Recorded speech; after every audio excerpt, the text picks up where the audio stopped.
Good morning. We're meeting in workshop session today to receive a presentation from the Friends of Casa Feliz Advocacy Committee. So at this point, I'm going to turn it over to the committee.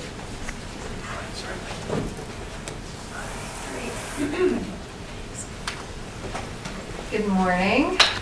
My name is Betsy Owens, and I'm the Executive Director excuse me, of the Friends of Casa Feliz. I appreciate the committee's allowing us to have this opportunity today to present our report on historic preservation in Winter Park. Our organization's mission is to engage the public through education and advocacy for the purpose of preserving and promoting our community's rich architectural, historic, and cultural heritage. In recent years, the Friends Group has become increasingly concerned about the loss of our historic resources in the city of Winter Park and the insufficient protection that that exists for the ones that remain. Earlier this year, we formed an advocacy committee made up of members of the board of directors from the Friends, as well as members of the community at large, to study and then make recommendations on how to better protect our historic and architectural assets in the city of culture and heritage. So I do appreciate that opportunity to share with you our findings today. At the risk of seeming too pedantic, I think it's always important in discussions of historic preservation to think about who we really are in Winter Park. Brand managers in corporate America will tell you that it's always important to never stray too far from your core competencies and to always protect the goose that laid the golden egg. And in our opinion, the goose that laid the golden egg in Winter Park is our history, our historic architecture. Of the 410 incorporated cities in the state of Florida, only 54, or a little over 10%, are actually older than Winter Park. In fact, other cities that we look to as examples for historic preservation are actually younger, decades younger than Winter Park, including Coral Gables, which was founded in 1925, Palm Beach, which was founded in 1911, and St. Petersburg, which was founded in 1902. Winter Park, in fact, was founded as a city of homes by Loring Chase and Oliver Chapman. They envisioned Winter Park as a retreat for Northeasterners like themselves to build beautiful homes and to spend the winter months here. And in the first 50 years of the city's history, the homes that were built truly set Winter Park aside as the gem that it is today. A well-planned community in the helter-skelter sprawl of Central Florida. While our historic homes are not the only thing that define us, they are at least an equal ingredient to our beautiful tree canopy, our wonderful central business district, and our chain of lakes that make us both a wonderful place to live, but a terrific spot for heritage tourism. In fact, this has gotten a lot of play, but you probably are aware that Winter Park was listed, ranked as number 38 on the list of National Geographic Travelers magazine as the top historic travel destinations worldwide in their 2008 survey. We beat out other cities in the United States known for their history, such as Philadelphia, Alexandria, Virginia, and St. Augustine. The survey was researched and written by a team of travel writers and architects and historic preservationists. And they did warn that Winter Park, and I quote, does run the risk of losing its old Florida feel to too much new Florida architecture. I think part of the reason that we have some of the difficulties we have now with protecting our historic assets is that the term historic preservation hasn't really been part of the public discourse in Winter Park until 2000, when we got a wake-up call that Casa Feliz, which is one of our prized historic homes, was in danger of being demolished And as you well know, a group of private citizens raised over $1 million to move and restore James Gamble Rogers' classic Spanish farmhouse. The following year, as you know, the city enacted our first historic preservation ordinance, which was intended to protect the city's historic assets from future peril. Flash forward 12 years, and it's apparent that that ordinance has serious loopholes. The Capen House situation seems like deja vu all over again, with the city seemingly unable to protect yet another important historic home. Once again, this underscores the point that the city's historic preservation ordinance is not doing its job. While the Capen House has garnered national media attention for Winter Park, and not positive media attention, it's just a symptom of the vulnerability of scores of historic homes in Winter Park that aren't protected by our ordinance. Casa Feliz research showed that between 1993 and 2013, 1 in 8 of every single-family homes in Winter Park was demolished, which is approximately twice the national average. Not surprisingly, areas with older homes and valuable land were particularly hard hit, such as the Villas area, which lost 174 homes in 20 years. Now, not all of the homes that were demolished could be considered particularly significant or historic, but I would say that we have, in many cases, thrown the baby out with the bathwater. These are just a few of the homes that have been lost over the last 20 years. These homes were actually all eligible to be listed on the National Register of Historic Places.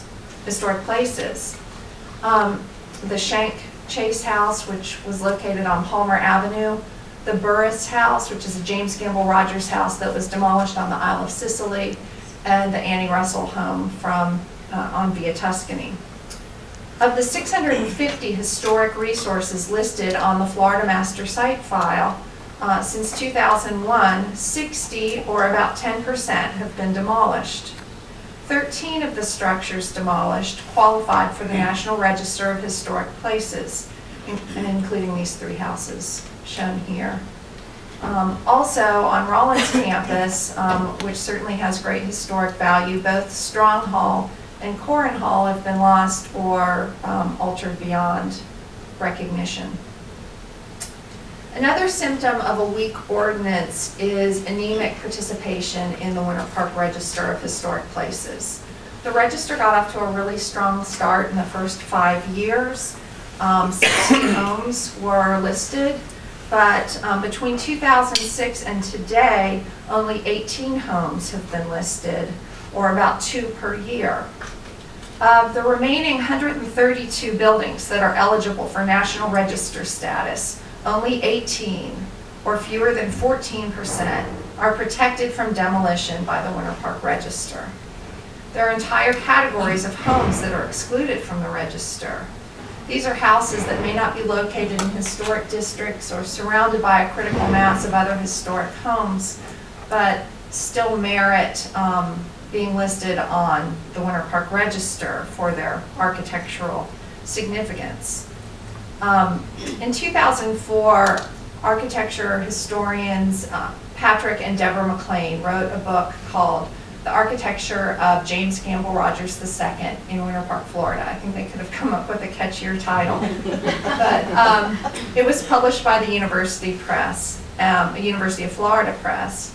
And it notes that although James Gamble Rogers designed more than 275 homes in Central Florida during his career, this book focused in on 12 specific buildings that he designed, or homes, that were really the creme de la creme of his career. Of those 12, only 2 are on the Winter Park Register of Historic Places, Casa Feliz and the Barber Apartments. 2 have been demolished, and another one altered so dramatically that it's no longer recognizable as his original design. The remaining 7 could be demolished with nothing more than a 30-day basic residential demolition permit. with absolutely no regard to their architectural or historic significance. These houses, these 7, include the Jewett House on North Park Avenue, the McAllister House on Alexander Place, and the Holt House on Bonita Drive. It would be nice to think that these homes would be protected from demolition by their architectural merit alone because they're so pleasing to the eye, but we know from past experience in Winter Park that this is not always the case. There's also considerable room for improvement in the designation of historic districts. The GAI consultants report that I referenced earlier in 2001 recommended 9 separate districts being formed for the city of Winter Park. Of those 9, only 1.5 have been designated since the release of that report, the College Quarter and Virginia Heights East. While Park Avenue and Interlochen Avenue districts have been formed for the National Register, we all know that the National Register offers no protection for buildings that are listed on it from demolition. In addition to the 7 other districts that were recommended by the GAI study, there are multiple neighborhoods around the city, like Forest Hills and Orwin Manor, that would certainly qualify for local designation. The good news is that we have an opportunity through changes to our historic preservation ordinance that you all are considering now to increase the efficacy of our program in Winter Park. Our committee came up with 3 basic recommendations for improving our HP program. The first is encompasses general revisions to our historic preservation ordinance. The second is becoming a certified local government. And the third is to enhance our public outreach efforts. We came up with these recommendations fairly systematically. We called and spoke with the historic preservation officers of 38 cities around the state that have achieved certified local government status, and also read their ordinances on Muni Code. And through that research, we've come up with some recommendations. And I'm going to turn the floor over to my fellow committee member, Sue Masselink, who is going to talk about the changes that we would recommend to the city ordinance.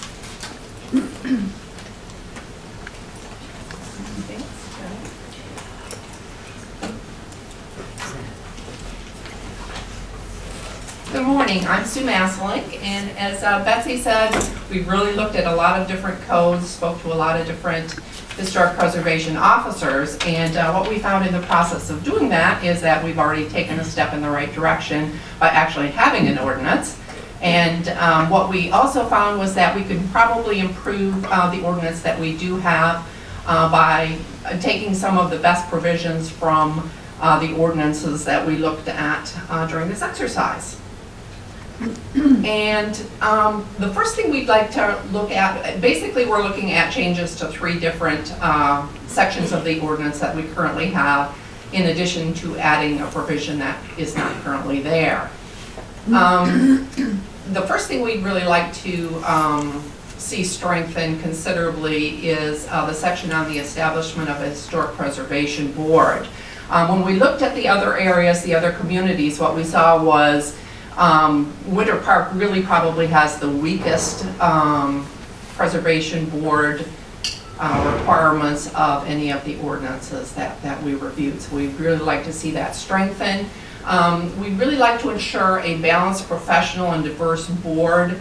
And in order to achieve this, we'd like to see no more than 1 individual chosen from each of a number of professions that we have suggested, and that's I think in the paper that y'all have received. And also, in addition to the professionals on the board, 1 layperson could also be included on that board. And even the layperson, everyone on the board would be required to have some demonstrable interest or expertise in historic preservation, if not in Winter Park, then elsewhere, hopefully here in Winter Park though. We would also like to call on our historic preservation officer to be used as a resource when assisting in the recruitment and selection process. And we'd like to see that documented in the ordinance as well. Member restrictions, this was something that we saw pretty commonly among all of the various ordinances, and those would be for us to be a resident of Winter Park, to not be a city employee, and also not to hold an elected office. Those were pretty common among all the ordinances.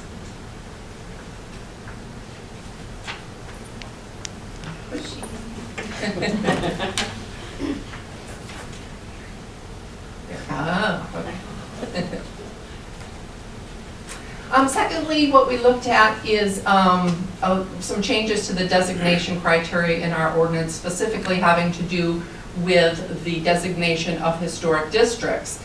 We would like to see the threshold reduced from the current 20% of property owners in an area who would like to see it designated as historic down to 15%. This would be in addition to a member of the HPB or the City Council as it now stands. And to initiate the application process, the process we see going through is to, first of all, issue a notice to the property owners, then have the planning department prepare an analysis of the proposed district, looking at the historic significance of the structures in the district, providing a map and discussion of the proposed boundaries of the district, and a description of the architectural styles that are represented in that district. And finally, the identification of the contributing and non-contributing structures that are in that community. The HPB would then take over, well, actually the notices of public hearing would go out with blank statements of objection. And if notarized statements of objections were received from more than 50% of the residents of that district, the process really stops there. If not, the HPB would take over at that point and conduct public hearings and make recommendations for or against the proposal. If for, the proposal would go to the City Commission, who again would hold another public hearing and either approve or deny the designation, and if approved, would document the Historic Preservation District in the form of an ordinance. What we found is that certificates of appropriateness, I think, would really go a long way in before a demolition permit is issued by the City of Winter Park. Compared to some of the other cities, I think that Winter Park has been quite lax in their issuing demolition permits. And so what we would like to see is for all properties that are over 50 years old and all properties on the Florida Master File, in addition to those that are already designated as historic and those that are eligible to be designated, to have to go through at least some level of review before a demolition permit is issued. And finally, this is the section that we are proposing adding to the ordinance. This is one that we saw in a few of the ordinances, by no means all of them, but I think it would probably go a very long ways towards really documenting and having a systematic approach to the removal of a historic designation, and certainly that's something that we've just recently gone through here and are still kind of reeling from, I think. And the first thing we want to do is set some ground rules for the conditions under which removal of designation would be considered. If the property no longer meets the designation criteria, certainly it might be undesignated. If there were errors that occurred in the designation process, that might render the original designation invalid. There may have been violations in the terms and conditions of the designation, and that might render it as invalid as well. And finally, the structure may be a hazard to public safety, and the repairs may be too expensive or impractical to undertake. We'd also probably want to include in that section some discussion about the roles and responsibilities of the owners, the HPB, and the City Commission. So basically, that's just a summary of the proposals that we are that we have made for the ordinance and some things that we would like to see changed in the ordinance, and hope that would go a long ways towards really helping to preserve many of the things that we love about Winter Park. So I thank you for your attention, and I turn things back over to Betsy. Thank you.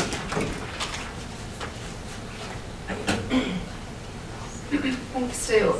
Just a footnote on our recommendations for the Historic Preservation Board. It may be that the board that we currently have, it duplicates what we're recommending in our suggestions. We may have that diversity, we may have that professional expertise, but unless it's codified in our ordinance, then it doesn't ensure for future generations that we have that kind of diversity of skills that are needed. And in addition, we need to have specificity, it's my understanding, in order to qualify for certified local government status, which is one of our next recommendations. To become a CLG, I understand we're already, this is already underway, but I think it's important to take stock of why that's important. It will qualify Winter Park's Historic Preservation Program for matching grants of up to $25,000 to do the surveying that's necessary to update and record our historic properties in the city, and also to help prepare National Register applications. And it also offers technical assistance and training both to our staff and to members of the Historic Preservation Board, both on-site and at regional meetings. So this is definitely an opportunity that we need to avail ourselves of. You can see that pretty much all of our neighbors have, or most of our neighbors have. And in fact, 60 other communities from around the state, 61 other communities from around the state, basically every major municipality has gone through the process to become a CLG, so we need to do that as well in Winter Park.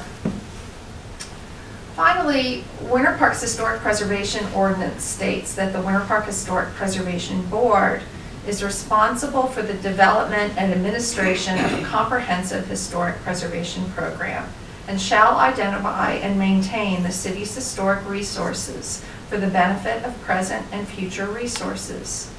And we believe that there's significant room for improvement in this area. The basic tenets of a public outreach program are outlined already in our ordinance, but it appears that until recently the city hasn't dedicated adequate resources to carry it out.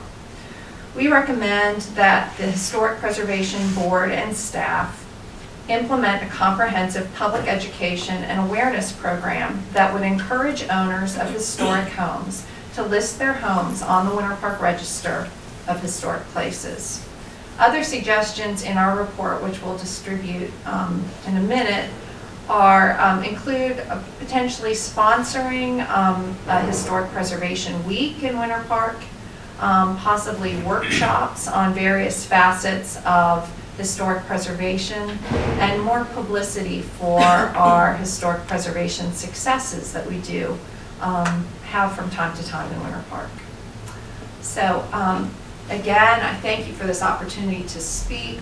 I know that the advocacy committee and the board and staff of the Friends of Casa Police certainly stand ready to help in any way that we can as you go forward with the important work that you're undertaking. And I'd certainly be happy to take any questions at all that you might have.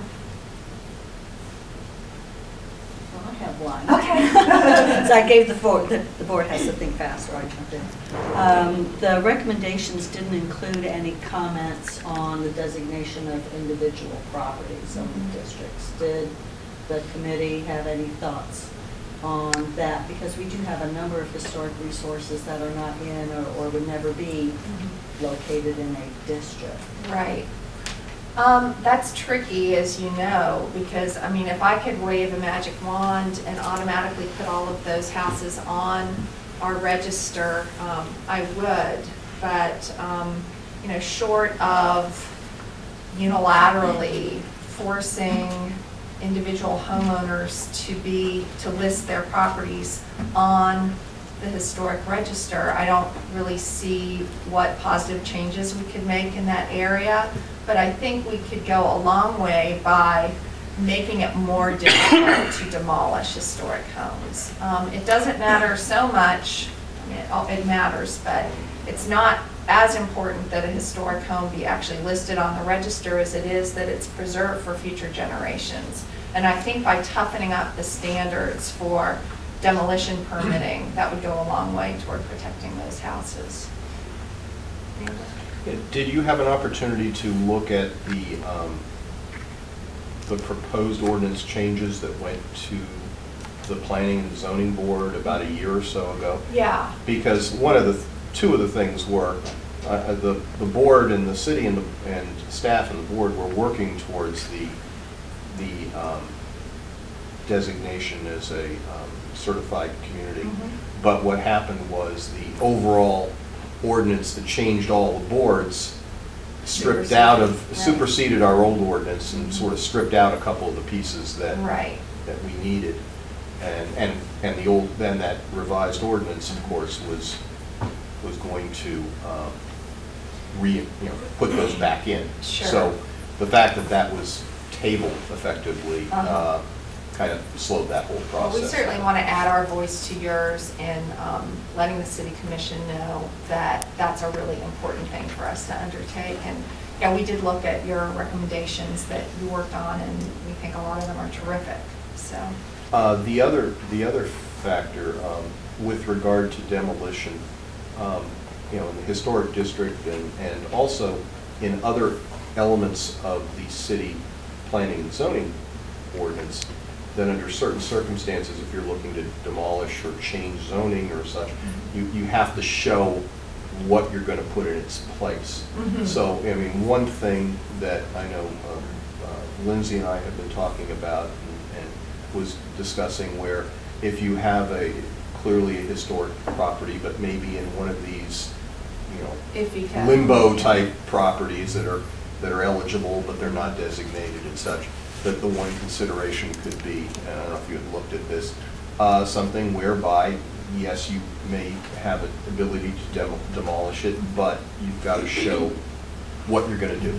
And we actually, we kind of glossed over that, but yeah, that is actually included in our recommendations, realizing that losing a historic home is usually a double tragedy. You not only lose a beautiful building, but oftentimes a monstrosity is built in its place. And or nothing. Or nothing, yes, or a lot sits vacant in the case of Casa Feliz for 10 years, and it's just an eyesore. So, and in fact, Lindsay even talked about one or two communities actually has the situation where you have the permission to demolish, but you don't get the permit until your building permit for the replacement is actually in place. So that prevents even the case of somebody who for lack of a better term, best intentions, plans on doing a new improvement in the property. Something happens and building's down, but nothing. And I think that, and she pointed out in a conversation that we had, that occurred in one significant historic property, at least because of one of the cases of who lived there as much as the property itself happened in Winter Park. Yeah, I would say that would be that would be necessary but not sufficient in the reviewing and of issuing a demolition permit for a historic property or an older property.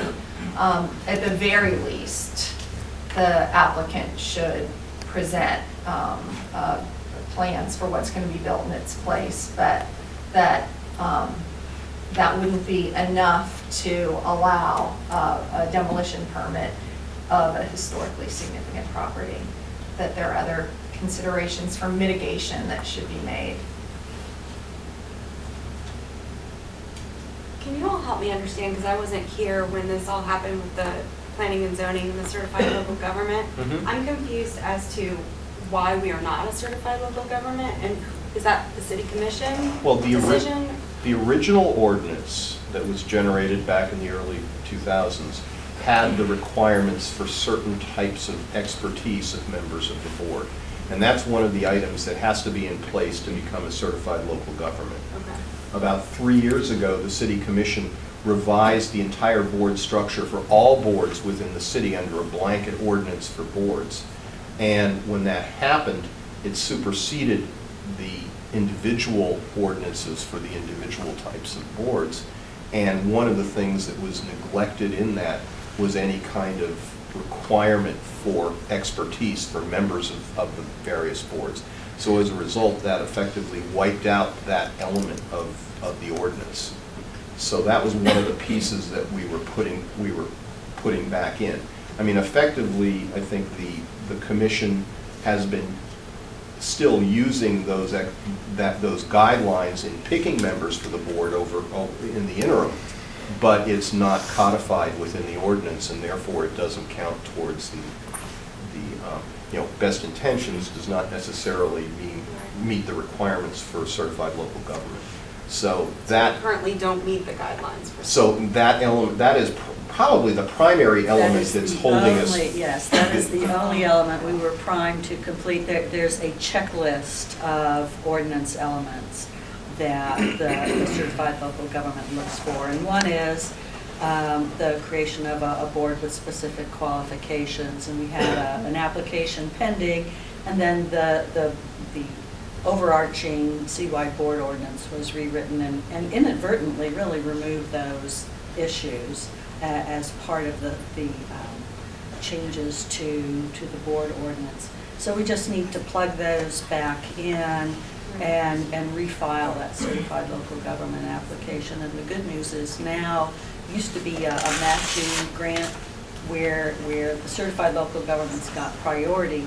Now the required match has been removed. So it's just a straightforward grant where the certified local governments have a special pool of funds to draw from, and those funds can be used for educational programs.